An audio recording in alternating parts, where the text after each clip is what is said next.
Osteopathy was right from the beginning of time. You know, there's nothing new under the sun. The Bible says that.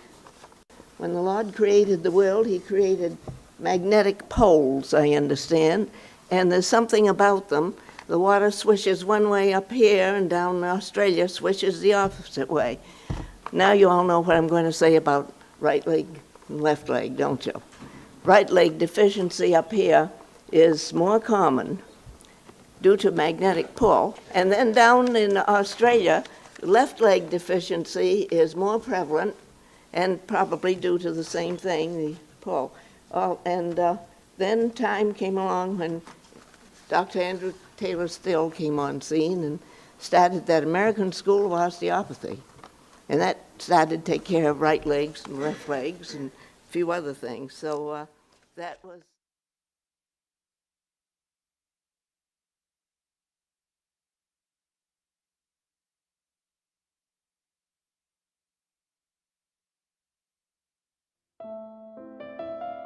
I remember one of my first days at, and I don't recall specifically what class I was in, but that night we were to go home, take an ordinary sheet of paper, and put a hair out of our head behind that paper and see if we could feel it through that paper. You know, if our sense of touch was that acute. And I remember that was one of the first little quirks that, well, I guess one could call it a quirk that we were assigned to do. But I think we developed a sense of touch in our fingertips that the average person doesn't have because they haven't had any occasion to develop it probably. With that acute sense of touch, you can feel the difference between a spastic muscle and one that's relaxed, for instance. And if it's spastic, obviously you try to relax it. I'm going to be 99 next month. You are. And I started off by going to Kirksville in 1922. And in Kirksville, I learned something about the history of osteopathy. Dr. Still said in 1874 that he was going to call this way of thinking or working osteopathy because you begin with the bones.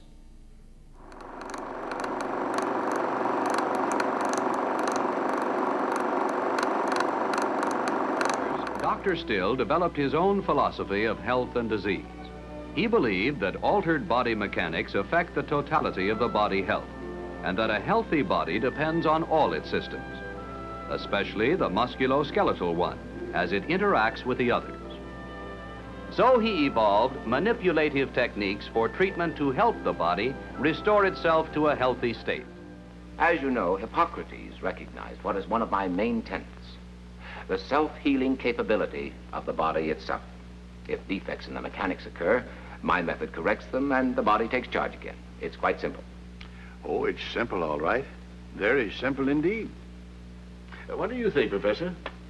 Well, frankly, we cannot approve a system of therapy that subjects its patients to a course in gymnastics. Call it what you like, but it works. It does, I tell you. Like patient after patient. I dare say. But then a sick person who is desperate will swallow anything. Drugs, for example, Dean, the easy old bottle, cork, and spoon treatment. I promise you that when you hear my lecture... We've just heard it. And I notify you now still that we'll warn doctors and the public to be on their guard. Not just here either, but throughout the state. Good day, sir.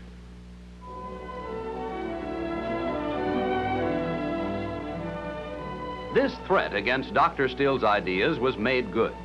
His methods and personal character were so bitterly assailed that he moved from Baldwin, Kansas, back to his old home in Kirksville, Missouri, the first American school of osteopathy, was opened in Kirksville in 1892. Osteopathy does not discredit, supplant, or compete with other valid medical concepts. You will also learn to improve the system of surgery, obstetrics, and general treatment of diseases, and place them on a more rational and scientific basis. All of you here today in the opening session of this school are pioneers on the frontiers of that vast continent of medicine whose beginnings are lost in time. I remember them talking about the old doctor. Dr. Still, who was the founder of the profession, was still alive then. The old doctor, I think, died in 1916 or 1917. 17. Yeah. And they were exposed directly to the influence of Dr. Still. Their class was the last class that he lectured. And then her father sang at Dr. Still's funeral. He said he had a choice of being a pallbearer or a singer. He had a very nice voice, I say. The difference between Judy and myself is Judy was born into osteopathy and I adopted osteopathy. Her father was an osteopath and just a wonderful role model. I decided that if I were to get through the process, that's the type of physician that I would like to become. So I changed my direction. Instead of going to the University of Vermont or applying to the University of Vermont, I applied to Kirksville College of Osteopathic Medicine, where I subsequently was accepted and graduated in 1960. So during the week, I lived in a doctor's family, a DO, Louis Martin, and he practiced straight 10-fingered osteopathy. Of course, this is way back in the days before there were any antibiotics or anything, you understand. And sometimes, in the winter especially, some of the leading citizens of the town or city, this is back in Barre, Vermont, would be stricken with pneumonia, and the MD would tell the relatives that they probably wouldn't live more than 24 to 48 hours, and they'd call Dr. Martin. And I've known him to get up in the middle of the night and go out and give them treatment about 3 times a day. He would go out and I assume elevate their ribs and do whatever, and they'd live. And this happened numerous times the 4 years that I lived with them. And I thought, gee, that's a miracle. How come? So a week or so before high school graduation, I went up to my room to study, and there was a catalog there from Kirksville, which was the college that he had graduated from, and an application. And I said to him, well, I don't know that I am qualified to become a physician. And he looked me straight in the eye and he said, you'll never know till you try. Well, you don't dare me, because I'll probably do it. Last night I thought about my first indication that I knew about osteopathy was when a youth group that I belonged to, their leader was a woman osteopath who lived in Newtonville, Massachusetts. I didn't think much about it at the time, but she certainly was a role model as a woman, an active woman, doing something that was a little bit non-conventional. My father had occasion with an injury to his shoulder and called on the woman osteopath that was in our town, who straightened him out. When I thought that I wanted to follow medicine, my dad offered to pay my way to medical school if I'd go for an osteopathic course. And I had no reason not to, and being an only child, why he could do that. So that's what I followed. My mother was born in 1900. In 1917, she graduated from East Bridgewater High School in Massachusetts and went to Boston College, Boston University, and then to the Massachusetts College of Osteopathy. She graduated from there at the age of 22. And she did so well that the college hired her to teach some courses. My grandmother, on my mother's side, had always wanted to be a doctor, so she decided to go to school, and she was a student of my mother's. I don't know how old she would have been at the time, but she must have been somewhere in her 40s. In fact, my father also was a student of my mother and his mother. So both grandmothers, my father and my mother, were osteopaths. My mother was both an MD and osteopath. She had both degrees. An osteopath has all of the training and knowledge that an MD has as far as medications, and they can give medications. But what I enjoyed mostly out of the osteopath is their manipulation to put you back in joint if something gets out of joint. And my father was a tremendous practitioner in that sense. Everybody in the town of Oakland knew Dr. Whitney. You know, not just as a doctor, but as a friend. Where were you born? I was born in Kirksville, Missouri, while my father was out there studying to be a doctor. Dad received $2 to treat an adult, and he just asked $1 to treat a child back then. Rosie Batchelor came down from the Rangeley area, and with a horse and wagon back in the early 20s, and it was snowing and raining, one or the other. And my father said, now Rosie, you put that horse and wagon right in the barn. You're not driving back up to 50 miles away, driving back to Rangeley area tonight. You're going to stay all night. And that wasn't unusual back there in those days, that people would stay all night. And if they were there at noon hour waiting for a treatment, they came out and had dinner. You know, it was just the usual thing to do. So that's one reason I became a osteopathic physician. Now, today. Today? What do you do? How do you? Today, I charge $12 for an office call and $10 for a treatment, and $6 extra if they get an intravenous shot of B12. Intramuscular shot of B12. Well, when I was 16 years old, I had iritis and uveitis, which is an autoimmune disorder which affected both of my eyes. And I was going to see all the best doctors at Mass Eye and Ear, and they told my family and I that do what you want to do now, because the time you finish high school you won't have your vision left. And your parents found an osteopath? She was an MD. Her name was Rachel Brooks, but she really resonated more with osteopathic medicine. So she would go on the weekends and visit Anne in her little trailer and study with her. And then her whole practice was just osteopathic manipulation when I met her. Yeah. And she was amazing. Treated you? She treated me, and then my parents thought I was getting better, and then my parents thought the weather in Arizona would help. So we all moved. My dad took a sabbatical from work, and we all moved to Arizona. And in our neighborhood was Dr. Fulford. I think he was in his 80s, and he treated me every week. And I could feel my body kind of shift and change over that time. And after about 6 months, he said, next time you get your eyes checked, they'll be all better. And we went the next day. There was no inflammation, no sign inflammation had been there. And I've been fine ever since. So that's what made me want to become an osteopath. When I think about osteopathy in Maine, I think about it as a history of individuals.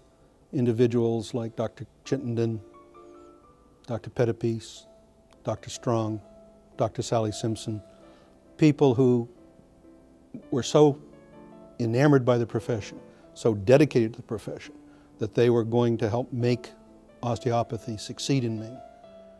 They didn't know any better, so they worked real hard to see that it happened.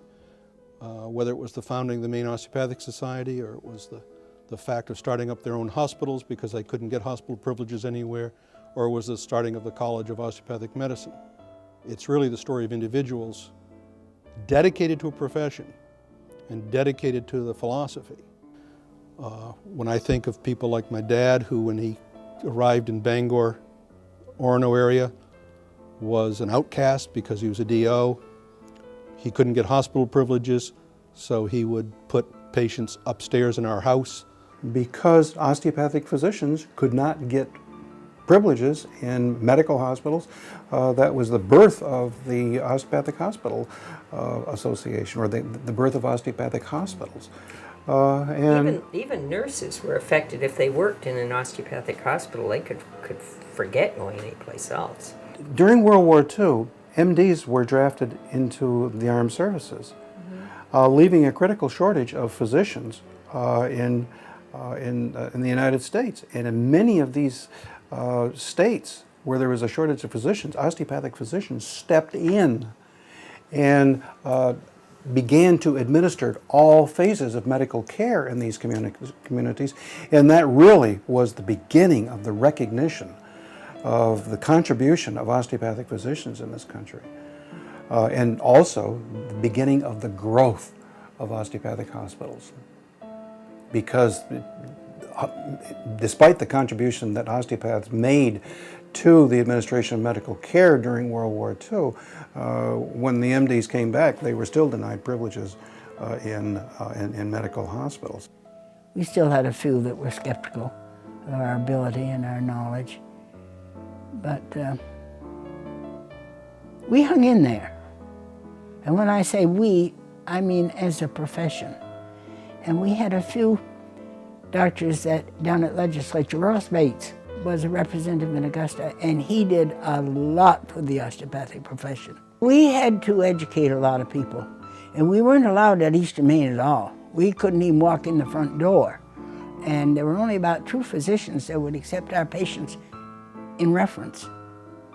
And we literally had to prove ourselves that we weren't all dummies, that we did have something on the ball and something worth looking into.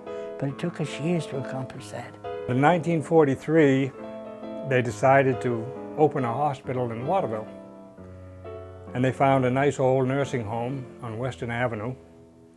And I can still remember my sister and myself riding up and down the dumbwaiter while they were renovating this nursing home.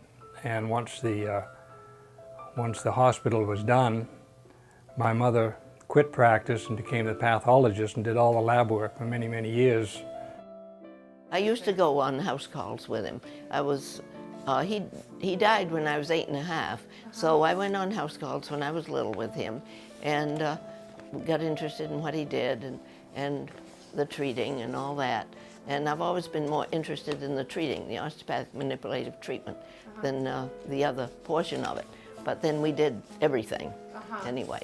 In those days with the flu, a lot of doctors just closed their office and they just went around and made house calls all day long. What the DOs did, they make a house call, and I did this in early years of practice out in the rural areas, of giving a little osteopathic manipulative therapy and then teaching someone in the family to do it. And the person in the family could raise the ribs and free up the shoulders. And they do it, maybe 3 times or 4 times a day. My dad saved every one of his pneumonia patients, because I remember Mom telling me that. And when they had pneumonia back when he was treating, he'd go treat them, go back and treat his patient in the house, come back to go and treat him again.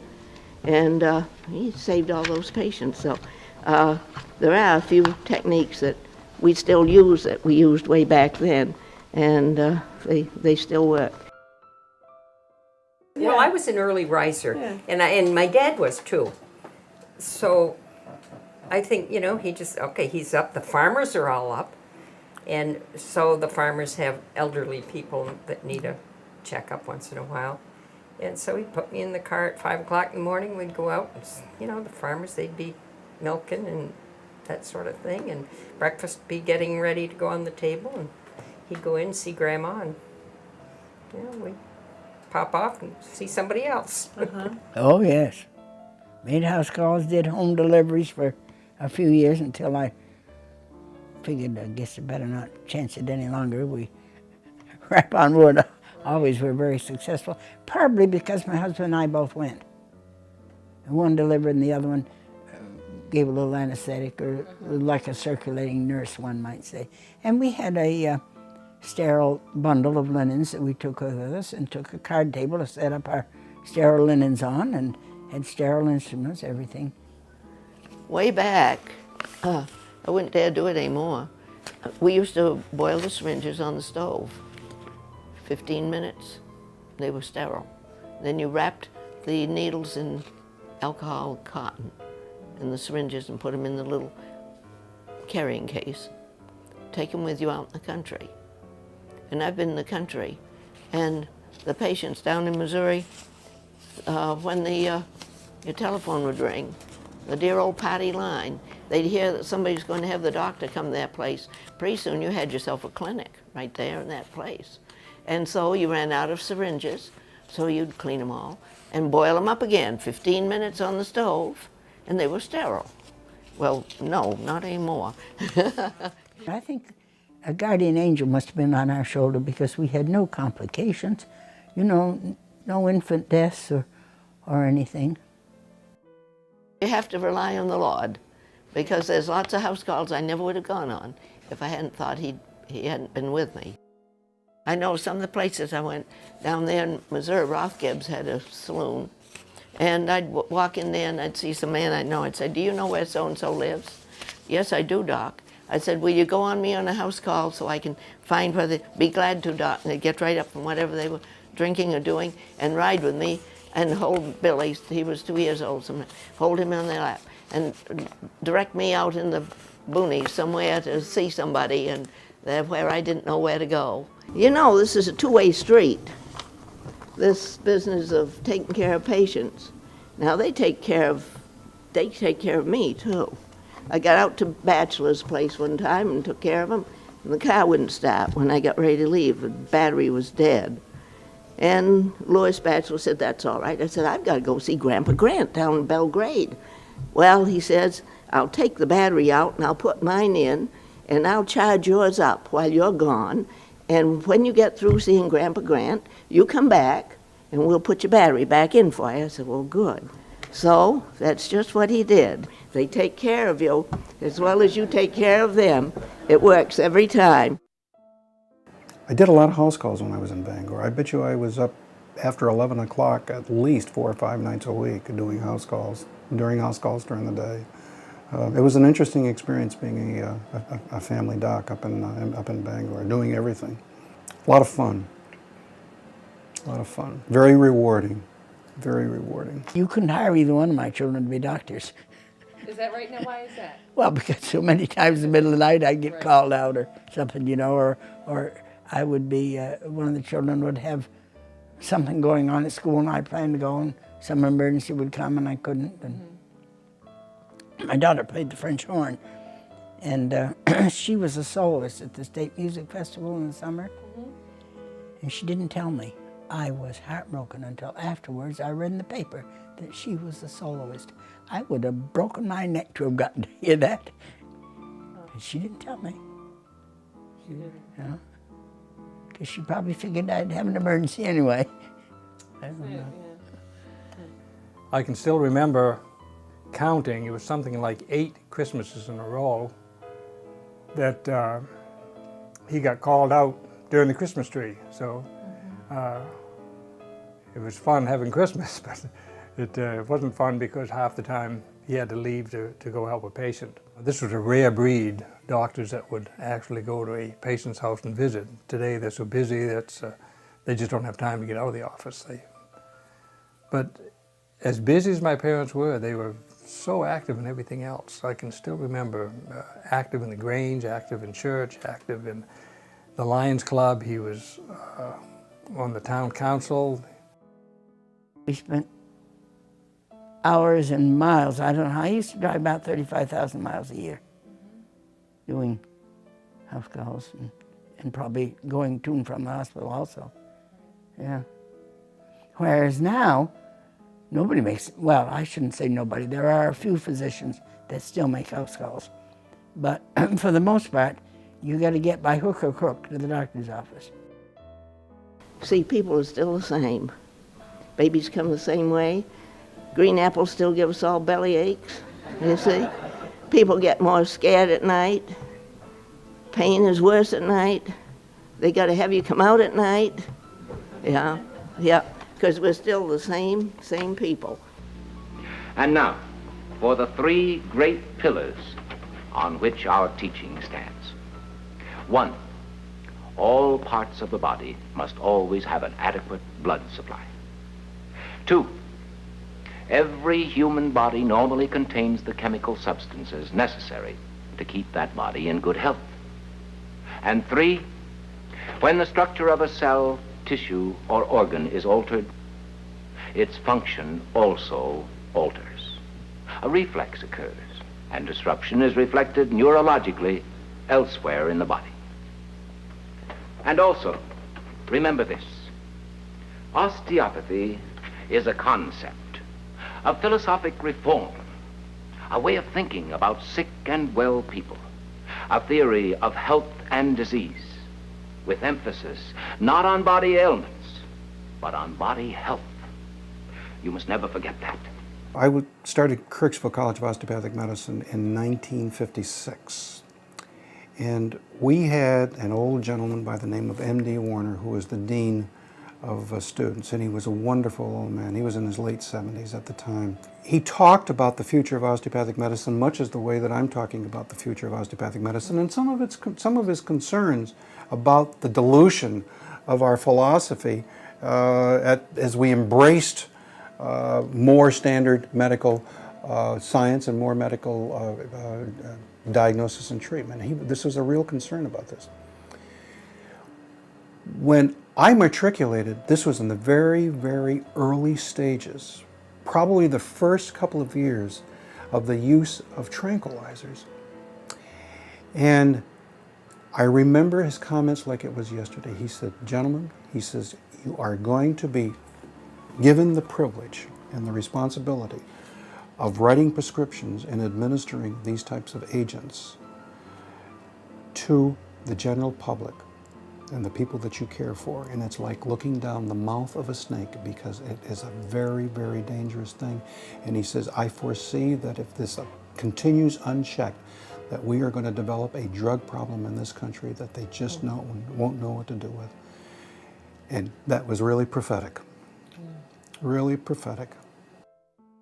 This is what osteopathy preaches, is nature.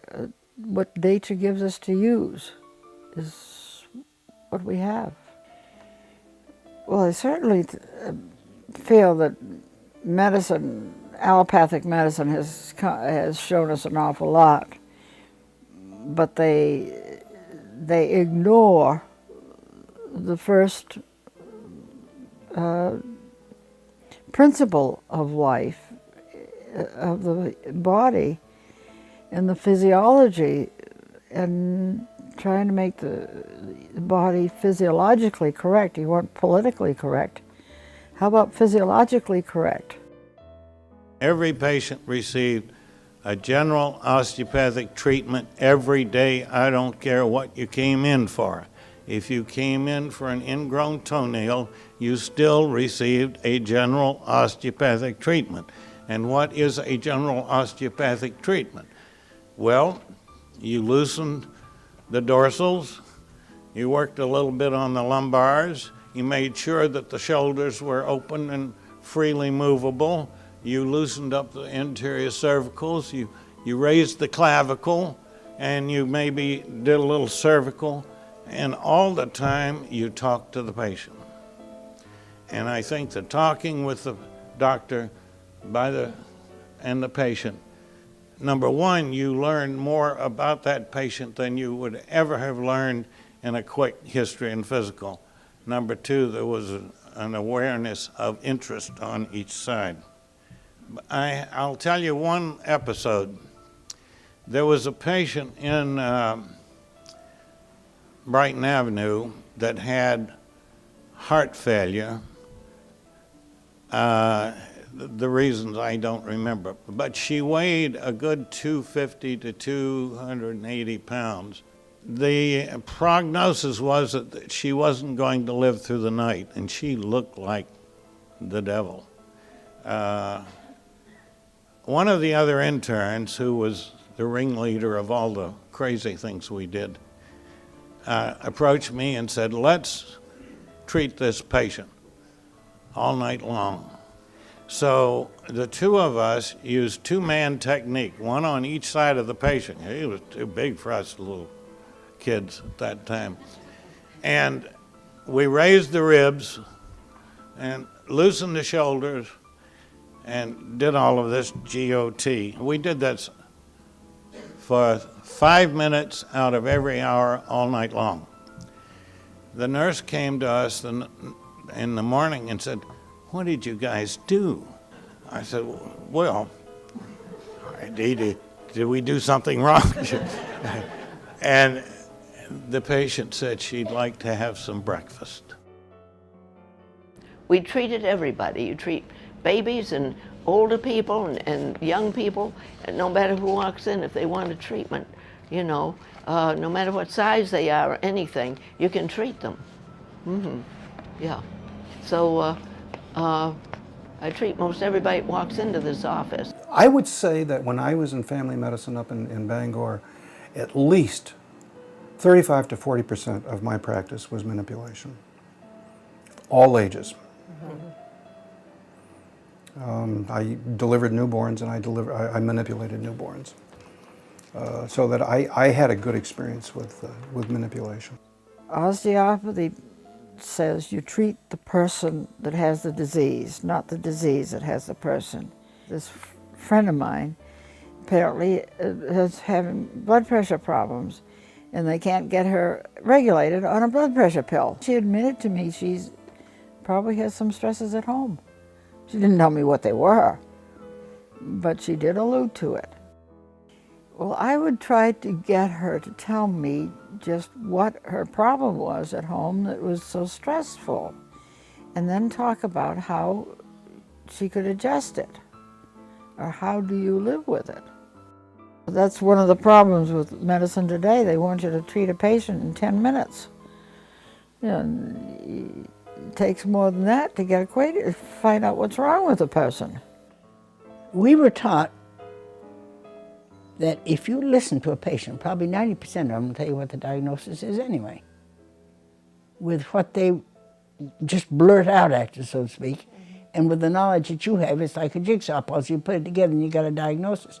The doctors don't see patients to listen to their complaints now. They've got a PA or a nurse's aide or some other individual that writes down the complaint. The physician himself or herself never sees that except something written on paper. They don't know the tone of voice from that patient or any inflection in their voice that would help in a diagnosis. They just don't do that anymore. They book patients 15 minutes back to back, right, all day long. They won't return a telephone call or anything, let alone listen to a patient from beginning to end. And they're missing a lot. But they got to make the almighty dollar. You know, money is great. It's a convenience. It's a medium of exchange. And we all need some. But it isn't everything in this world. Osteopathy does give you the opportunity while you're treating to do some of the talking and finding out what's going on with your patient. And you can hit them in two ways, with your hands and with your mouth, or your ears. You listen, yes, because part of when you're treating is listening, because not always talking to them, but listening to them. They're practically family. By the time you've been with them for 4 generations, you've just about have family out of it. And you know, they'll come in and you have to have time to visit with them. And then one lady, she was a school teacher up in North Anson. I'd always give her a whole hour because we did poetry together when she came in. Yes, yeah. So we enjoyed that. I just opened up a small osteopathic manipulative medicine practice, and it's just me in the office. And the reason that I decided to go out on my own was because I feel in our training, You know, we're so rushed with patients. You figure out exactly how much you can allow them to say without saying too much, but allowing you to get your diagnosis. And I wanted to have a chance to spend 45 minutes with each patient and really let them talk about what was going on with them to see if I actually did in fact get more information that was important. And it also feels to me like probably how it used to be with medicine, where you learn about people's families and what's going on in their lives. And as a physician, it's a richer experience for me. So it takes all kinds of people, you know, in this world. But I think whatever profession we pursue, we have to have a fondness for it and a dedication to it. Make any difference whether we're a minister or a doctor or ditch digger. We've got to be dedicated. I practiced in Providence, in one place or another, until in September 1942, I got married. I married a colleague, and in March 1943, we attended a meeting in New York City of the Eastern States Osteopathic Association, and Dr. Sutherland was on the program.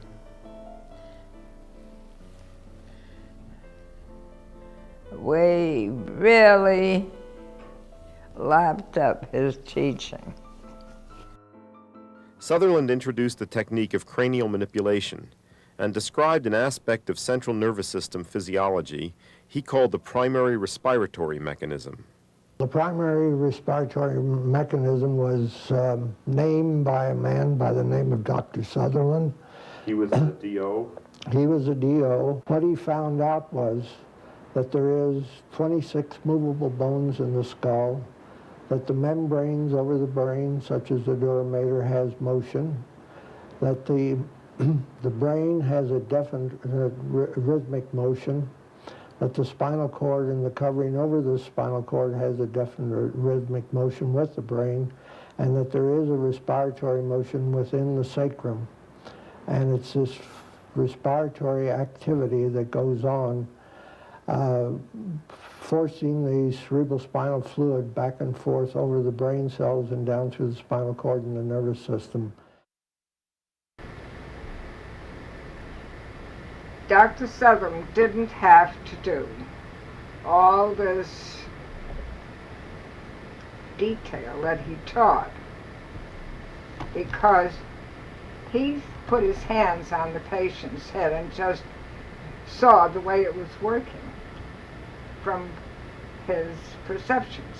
He knew the mechanism that well. He could read the pattern directly. I can do that sometimes, and that's how come I finally says, oh, this was what he was really doing. But for teaching purposes, I find I need to get organized every once in a while. So I better tell other people how to do it.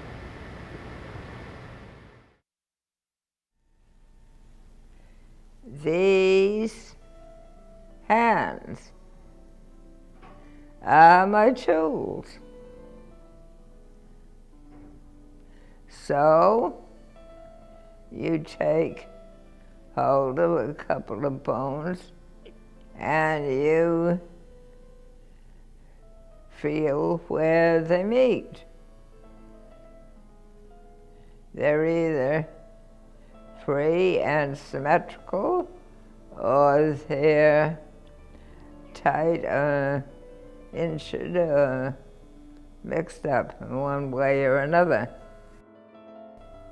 I don't know of anything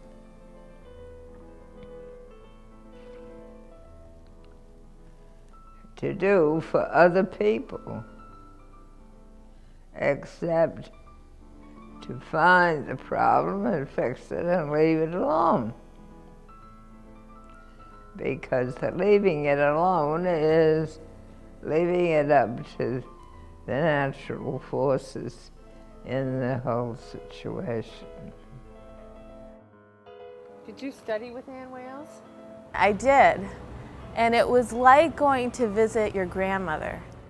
I think one problem with osteopathy sometimes is it's an experiential form of treatment, and sometimes it's hard to put words to it, and I think she was very good at grounding it in the anatomy. So the way she describes it, even though she may be talking about the same thing as other people are doing, she has more words to use. And I think that's one reason that people are so drawn to go study with her, is because she is grounded in the anatomy and the physiology, and she has a better language, or a language to use to describe what we all experience. It takes years of practice to be proficient at it, so you might have to supplement your training with courses and studying with people who've been practicing for years to really refine your skills. It takes years of developing your sensitivity to be able to treat that way. The average age of the DO in New England was approaching 60. And so, and we had several hospitals. There were 8 hospitals in New England, purely osteopathic hospitals in New England at that time. That's interesting, and no school. No school. Yeah. And we saw ourselves being shut out of the schools that were in existence. Mm-hmm. So Bob Brown, who practiced in Belmont, Massachusetts, back in the late 60s, kind of issued a call for us to try and get together and see if we'd start an osteopathic school in New England. Mm-hmm. And the effort started, as I recall, in around 1968 with some very humble meetings. The second meeting we had was at the Osteopathic Hospital of Maine in Portland. And there were about a dozen of us there. And one of them was Carmen Pettipies, Dr. M. Carmen Pettipies. Mm-hmm. Do you know that name? Yep, I sure do. Magnificent man. Possibly, well, certainly one of the finest men I've had the privilege to know in my life. And Dr. Pettipies, he was a very humble man, although he was a real leader. And during the discussion, he stepped forward and said, you know, you don't do anything like this without some money. And he dropped a check for $100 on the table in front of us. And that was the first dollar contributed toward the founding of the University of New England. Carmen Pettipies, what a man.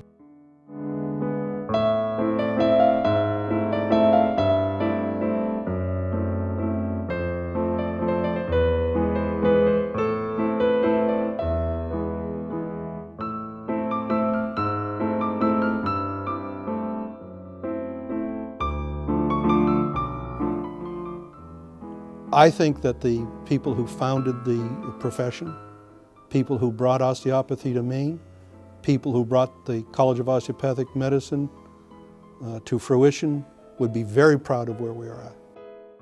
I think there's a couple of challenges. One is to stay educationally current. Second is to practice good patient-centered medicine. The third is to participate in the foundations of the profession through the support of research. The allopathic profession is looking for us to meet their standard of proof in evidence-based fashion. Because traditional medicine, because allopathic medicine is so embedded in evidence-based medicine, in the scientific research principle, it's very difficult for them, and even some of our own practitioners, to accept the premises of osteopathic medicine without a deeper research base. That's a demand for us. That's a challenge for us. We need more research, obviously, but it would be a real shame if you threw out osteopathy because there isn't enough research right now. It would be a huge loss. And it's scary that there are some people who think guilty until proven innocent when so many lives have been changed and helped. What are you still fighting for now? What are the obstacles that still plague your profession today? Well, we're still fighting for the principles of osteopathy and what osteopathic 10-finger manipulation again can do. We have to prove it and keep proving it over and over.